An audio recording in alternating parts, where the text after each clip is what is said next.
Assalamualaikum warahmatullahi wabarakatuh. Sebelum kita memulai pembelajaran kali ini, marilah kita sama-sama mengucapkan basmalah. Bismillahirrahmanirrahim. Alhamdulillahirabbil alamin, kita masih sempat berkumpul di mata pelajaran fikih kali ini. Semoga kita dalam keadaan sehat walafiat. Amin amin ya rabbal alamin. Sebelum itu, Ibu akan mengambil absen terlebih dahulu. Alhamdulillah, sebagian besar dari kalian hadir dan hanya ada beberapa orang yang tidak hadir pada pertemuan kali ini. Oke, jadi materi yang akan kita pelajari kali ini adalah tentang pengelolaan wakaf. Sebelum itu, mohon ketua kelas untuk memimpin doa terlebih dahulu. Baiklah, pada materi kali ini ada beberapa hal yang akan kita pelajari, yaitu pertama pengertian pengelolaan wakaf, kedua dalil tentang ketentuan wakaf, ketiga menunjukkan sikap berwakaf. Sebelum kita masuk pada pembahasan pertama, Ibu ingin bertanya, apakah kalian pernah mendengar apa itu wakaf? Baiklah, langsung saja Ibu jelaskan pengertian wakaf. Kata wakaf berasal dari bahasa Arab yang berarti menahan atau al-habs dan mencegah atau al-man'u. Artinya menahan untuk dijual, dihadiahkan, atau diwariskan. Berdasarkan istilah syar'i, wakaf adalah ungkapan yang diartikan penahanan harta milik seseorang kepada orang lain atau kepada lembaga dengan cara menyerahkan benda yang sifatnya kekal kepada masyarakat untuk diambil manfaatnya. Nah, contohnya yaitu ketika seseorang mewakafkan tanah miliknya yang dijadikan tempat pemakaman umum atau TPU. Oleh karena itu, tanah yang dimaksud tidak boleh diambil, diwariskan, atau dihadiahkan lagi kepada orang lain. Kedua yaitu tentang hukum wakaf. Wakaf hukumnya sunnah. Namun, bagi pemberi wakaf atau wakif, merupakan amalia sunnah yang sangat besar manfaatnya. Mengapa dikatakan amalia sunnah yang besar?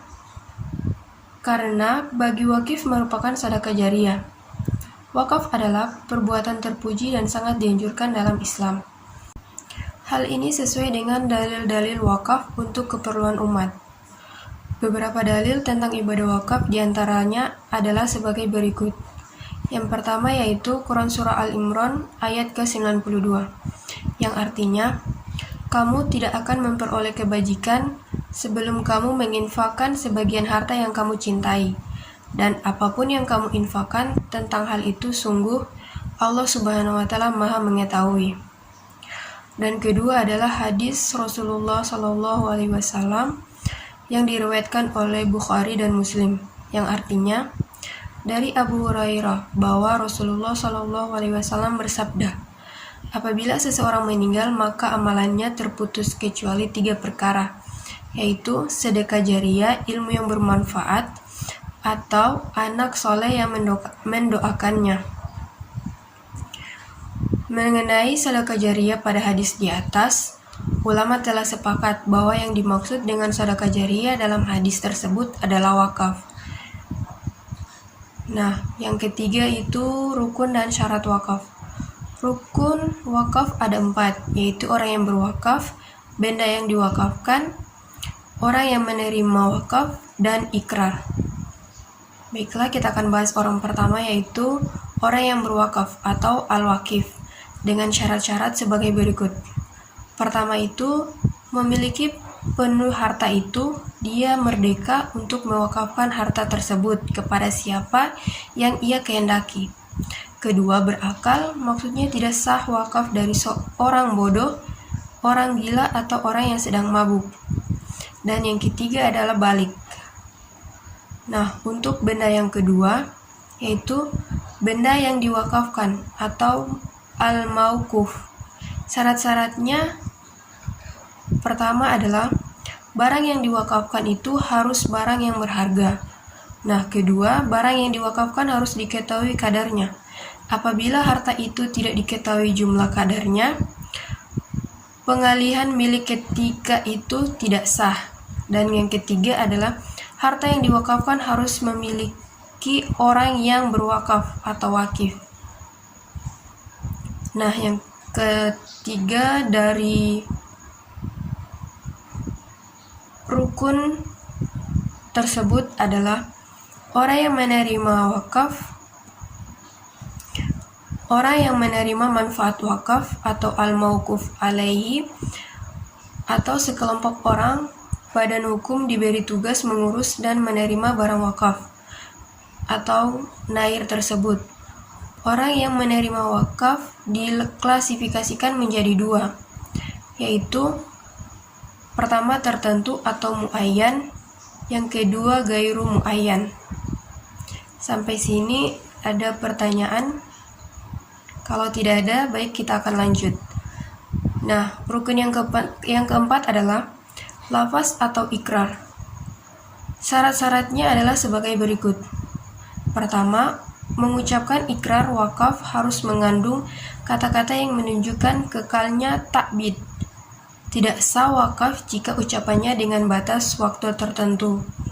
Kedua, ucapan ikrar wakaf dapat direalisasikan segera tanzil, tanpa disangkutkan atau digantungkan kepada syarat tertentu. Ketiga, ucapan ikrar wakaf bersifat pasti.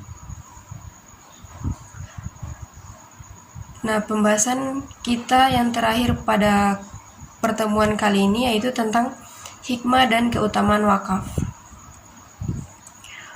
Salah satu keutamaan wakaf bahwa ia akan dicatat dan dihitung sebagai amal jariyah yang pahalanya akan terus mengalir, meskipun orang yang mewakafkannya meninggal dunia. Artinya, pemberi wakaf dan akan tetap menerima pahala selama wakafnya dimanfaatkan oleh orang lain.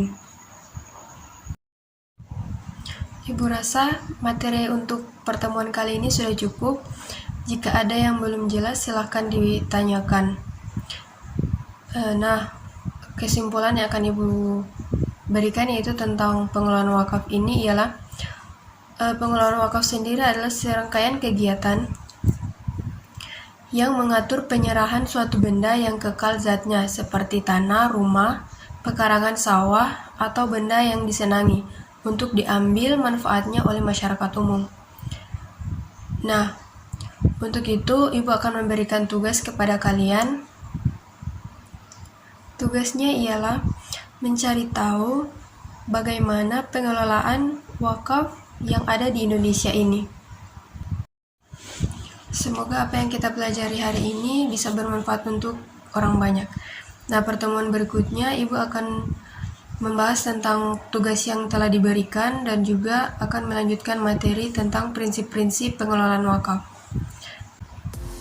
Baiklah adik-adik, sebelum kita menutup pertemuan kali ini, Ketua kelas silakan memimpin teman-teman untuk membacakan doa kafaratul majelis. Oke, baik, terima kasih.